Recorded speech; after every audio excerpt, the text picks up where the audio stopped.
Hello and welcome back to the channel, and in this video which I've entitled Out and About, basically as I've been out and about recently, I've just taken some pictures of cars that I've seen on the streets that I've found of some interest to me. Some old, some new, some not so old. Hopefully you'll enjoy the selection.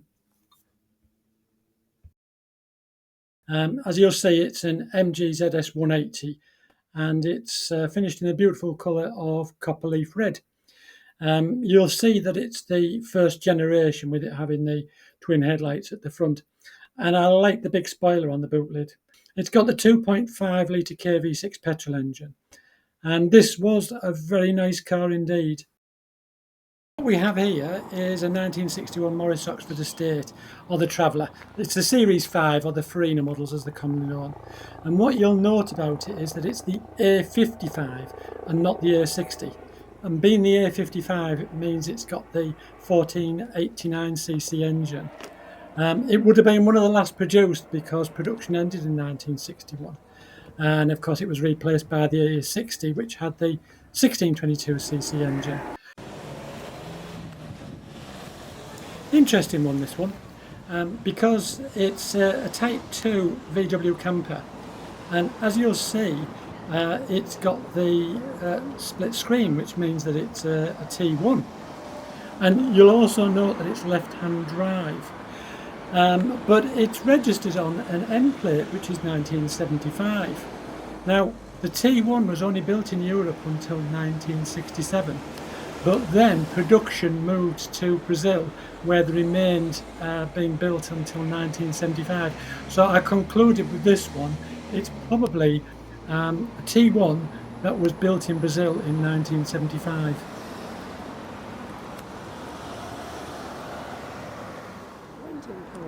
The Mercedes G-Wagon, ridiculously expensive machines, had an interesting number plate on it.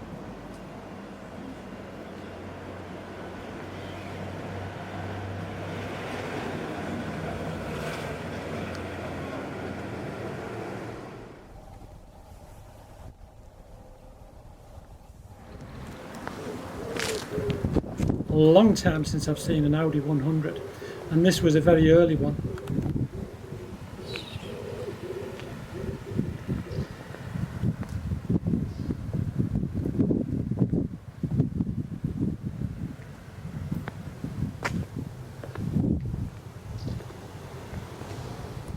Now the Ford Fusion, that might just seem a bit uninteresting, but what really interests me about this is that once they'll have been a common sight and they're becoming an endangered species, if you like.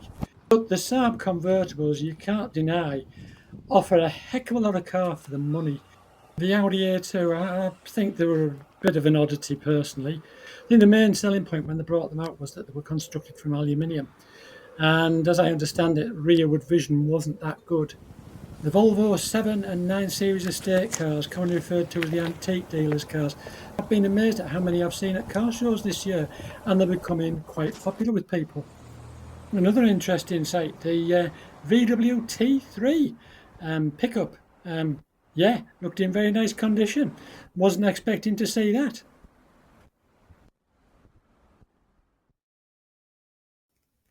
The Nissan Cube. Bit of a Marmite car, really, I think. You either like them or you loathe them. Yeah. Well, I don't think it's for me. I can appreciate them, but yeah, could do better, I think the school report might have said.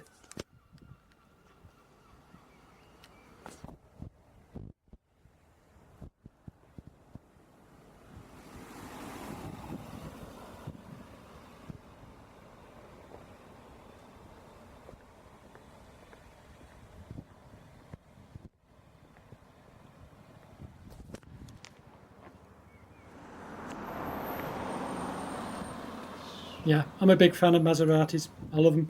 Choice between a Ferrari or Maserati, I'd probably go for the Maserati because it's different. I think they're lovely cars. The Chrysler PT Cruiser, I quite like these. They're very retro, and the thing about these is they are dirt cheap. So if you want one, now is the time to get a really good one because they're not expensive and they're not going to be around for much longer, I don't think. Partly because they are so cheap, people buy them. And when it becomes that it costs more to repair them than they paid for them, they're likely to get scrapped. So I don't think they'll be around for much longer, personally.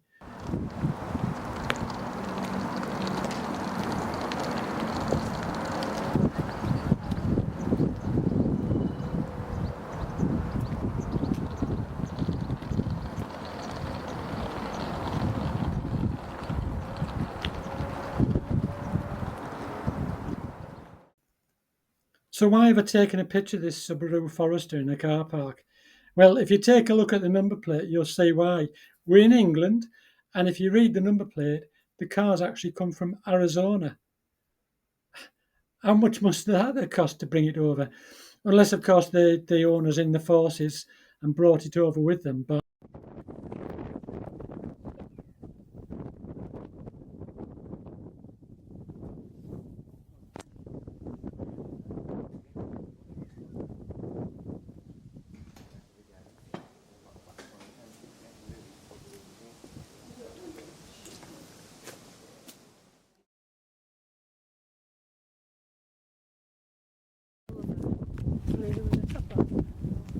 so the Porsche in the car park, I'm not going to ignore it, am I? You know, at the end of the day, if it's there, I'm going to take an interest in it. You don't see that many of them nowadays, actually. Not with the Targa roof. So I noticed this morning that there was 2 Mustangs parked in the car park, and I had a word with the gentleman who owns this Grabber Blue one, and he was telling me that there was a meeting on at Gaydon today, which is why it was fully booked, and that the Hull show couldn't have been transferred to Gaydon from Longbridge. The black one's a Shelby 350 GT.